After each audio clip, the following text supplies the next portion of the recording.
नमस्कार स्टूडेंट्स।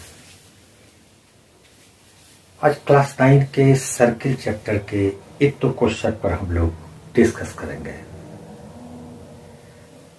ऐसे तो इसके क्वेश्चन सारे क्वेश्चंस काफी इजी होते हैं या सारे क्वेश्चंस काफी डिफिकल्ट होते हैं। डिफिकल्टी लेवल इस बात पर डिपेंड करता है कि आप इसके कंसेप्ट को कितना अच्छा जानते हैं।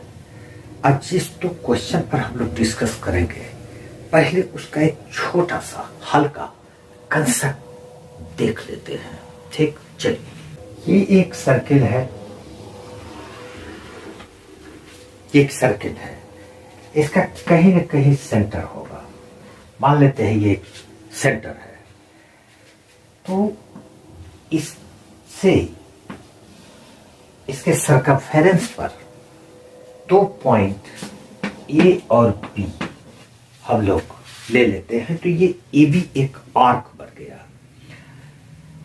ए बी आर्क से सेंटर पर जो ये एंगल बनेगा, जिसको हम लोग एंगल ए ओ बी बोलेंगे, ये एंगल इसी आर्क द्वारा सर्कमफेरेंस पर जो एंगल बनाएगा उसमें क्या रिलेशनशिप है? तो उसका रिलेशनशिप है सेंटर पर का एंगल सर्कमफेरेंस का डबल हो जाएगा। अगर हम लोग इसको एंगल ए सी बी को x मानते हैं तो ये एंगल 2x होगा। इस बात को ध्यान में रखो। अगर सेंटर पर का एंगल दिया हुआ है, मान लो 40 डिग्री है, तो सर्कमफेरेंस पर, ये सर्कमफेरेंस है, सर्कमफेरेंस पर वो 20 डिग्री बनेगा। ये तो एक कंसेप्ट है, इसको आप अच्छी तरह से ध्यान में रखिएगा। ये क्वेश्चन नंबर 1 में इसकी आवश्यकता होगी। क्वेश्चन नंबर 2 में जिस कंसेप्ट की आवश्यकता होगी वो कंसेप्ट सिंपल है। एक तो इसी पर बेस्ड है, और दूसरा एक कंसेप्ट जो हम लोग यूज करेंगे वो ये एक सर्किल है। ठीक, तो इस सर्किल में इसके सर्कमफेरेंस पर कहीं पर भी 4 पॉइंट हम लोग ले लेते हैं, तो सर्किल के अंदर एक क्वाड्रिलेटरल बन गया। इसका नाम भी दे देते हैं ए बी सी और डी। ये एबीसीडी एक साइक्लिक क्वाड्रिलेटरल कहलाएगा।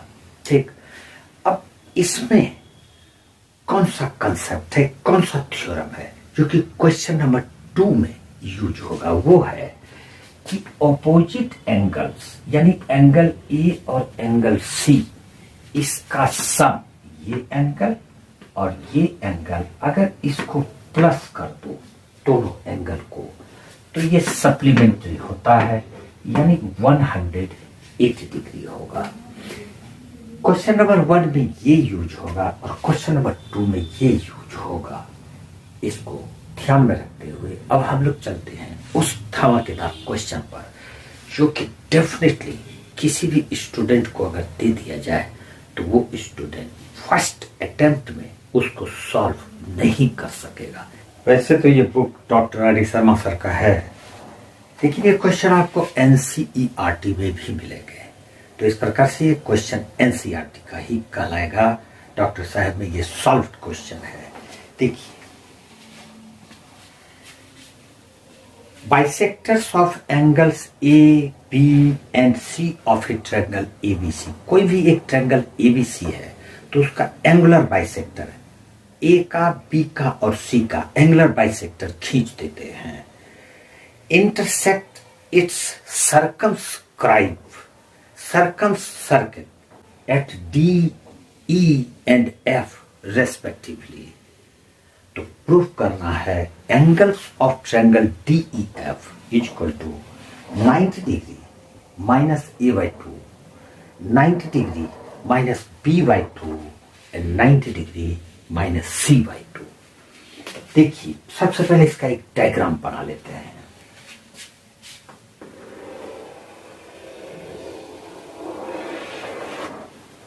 एक बड़ा डायग्राम बनाओ जो कि क्लियर दिखेगा। इसमें एक ट्रायंगल हम लोग ले लेते हैं, ये है ट्रायंगल ABC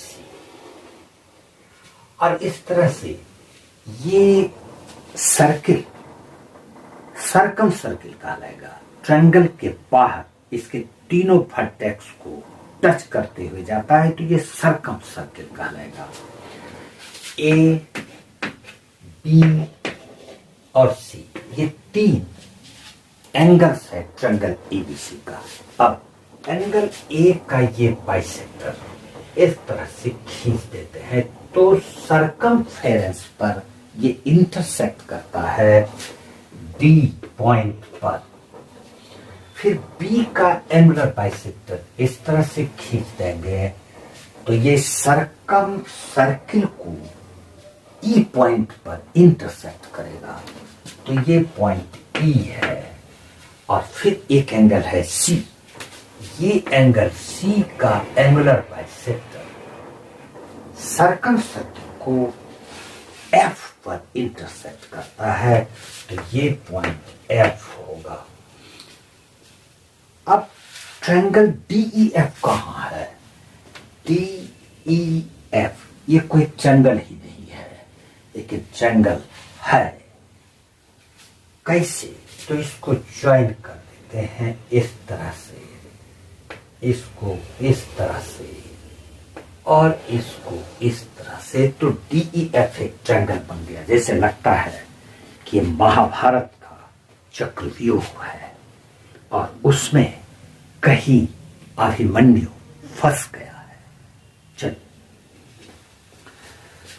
अब इसमें हमको फाइंड करना है एंगल D, एंगल E और एंगल F, और इसका वैल्यू होगा 90 degree minus A/2, 90 degree minus B/2, 90 degree minus C/2।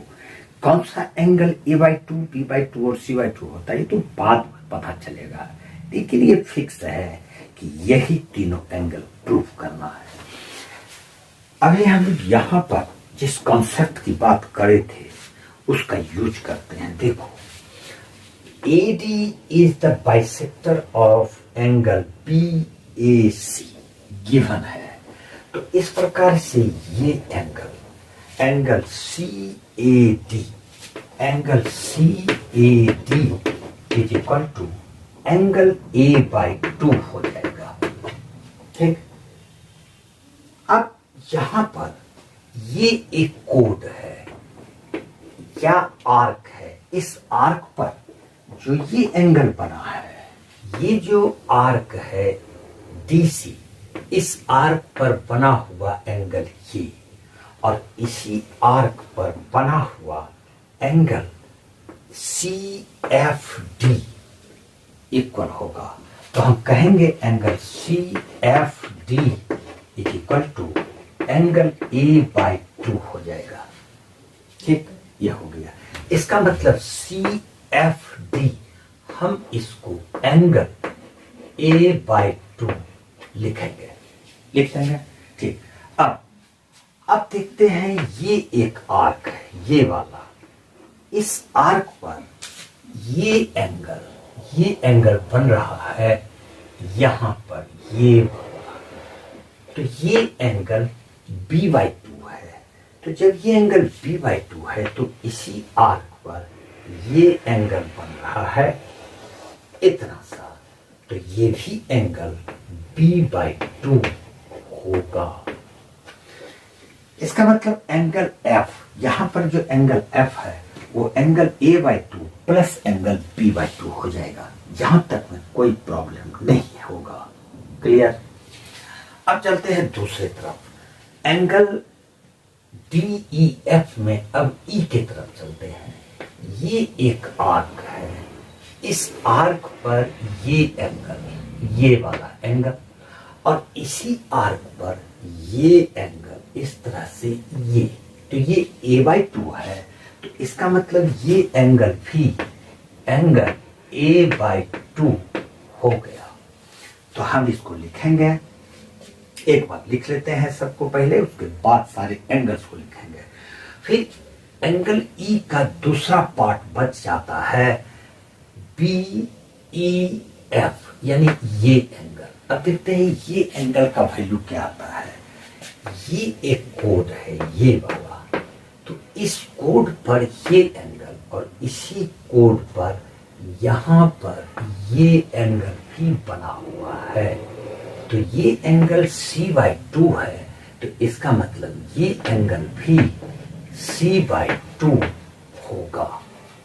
ये एंगल निकल गया, यानी कि एंगल E हमारा हो गया A/2 प्लस C/2।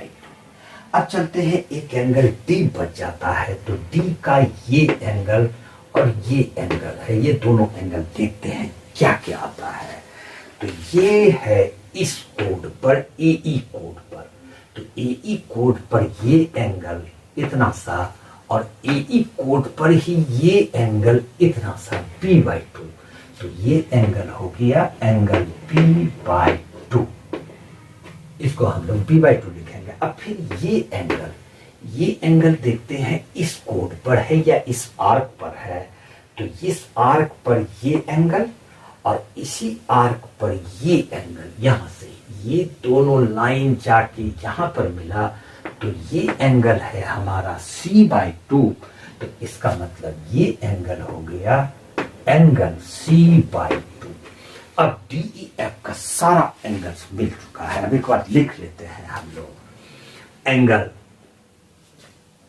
ये तो हम एक एग्जांपल दिए थे, अब हम लोग लिखते हैं नाउ एंगल ये वाला एंगल सबसे पहले लिखते हैं FED, angle FED is equal to, यहां पर FED को लिखेंगे angle A/2 plus angle C/2, angle A/2 plus angle C/2। फिर दूसरा आ जाता है ये एंगल ट्रायंगल DEF का, तीनों एंगल का वैल्यू फाइंड करेंगे, तो ये एंगल आ जाता है EDF, angle EDF is equal to EDF यानी angle D B/2 plus C/2, angle B/2 plus angle C/2, और एक एंगल E निकल गया, D निकल गया। अब हमको E और D निकला, अब F निकालना है, तो F यहां है, यानी इसको लिखेंगे angle EFD, angle EFD is equal to angle A/2 plus angle B/2, angle A/2 plus angle B/2। अब ये ट्रायंगल DEF का तीनों एंगल मिल चुका है, लेकिन प्रूफ ये तो करना नहीं था, प्रूफ हमको कुछ और करना है। तो अब एक बार इन ट्रायंगल ABC जो ट्रायंगल है, इस ट्रायंगल से हम कर सकते हैं angle A plus angle B plus angle C is equal to 180 degree. कोई भी ट्रायंगल है ABC, इस ट्रायंगल में तीनों एंगल का सम 180 होगा। हम लोग 2 से दोनों साइड डिवाइड कर देते हैं, तो बाय 2 और by 2, therefore angle A/2 plus angle B/2 plus angle C/2 is equal to 90 degree.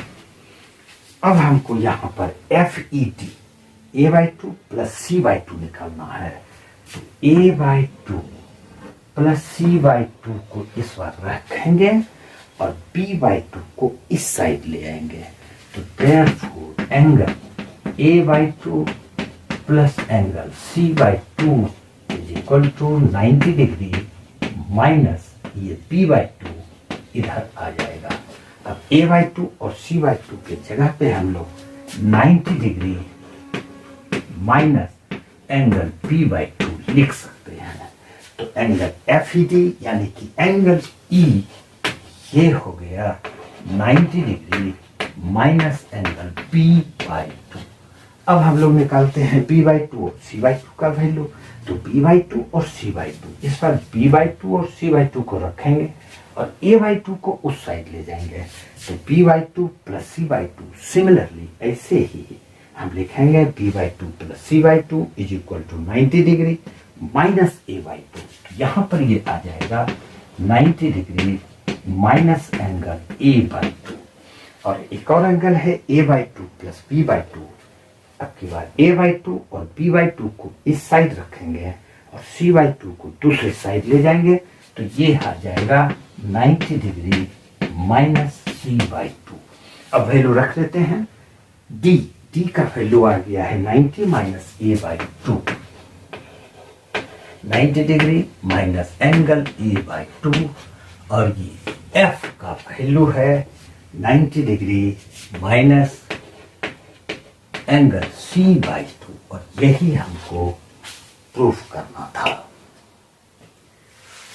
अब चलते हैं क्वेश्चन नंबर 2 में। क्वेश्चन नंबर 2 भी दमदार है, काफी मजेदार क्वेश्चन है। Question number 2 exercise 15.4, question number 6 old addition book doctor R D Sharma sir. In the given figure, ये फिगर भी दिया हुआ है। दोनों सर्किल का सेंटर गिवन है, O और O डैश दोनों का सेंटर है। एंगल AOB 130 डिग्री है। तो X फाइंड करना है। इस सर्किल को हम लोग इस साइड यहां पर पहले बना लेते हैं और इस तरह से ये इसका सेंटर O, ये A और ये B है। अगर AB को प्रोड्यूस कर दिया जाए और यहां से मिला दिया जाए तो ये एंगल 130 डिग्री है। तो जैसा अभी हम लोगों ने डिस्कस किया था, सर्कमफेरेंस पर ये पॉइंट C है, तो ये एंगल इसका हाफ हो जाएगा। तो angle ACB is equal to 130 degree by 2 is equal to 65 degree. तो ये एंगल 65 फाइंड हो जाता है। तो यहां पर ये एंगल 65 डिग्री निकल गया।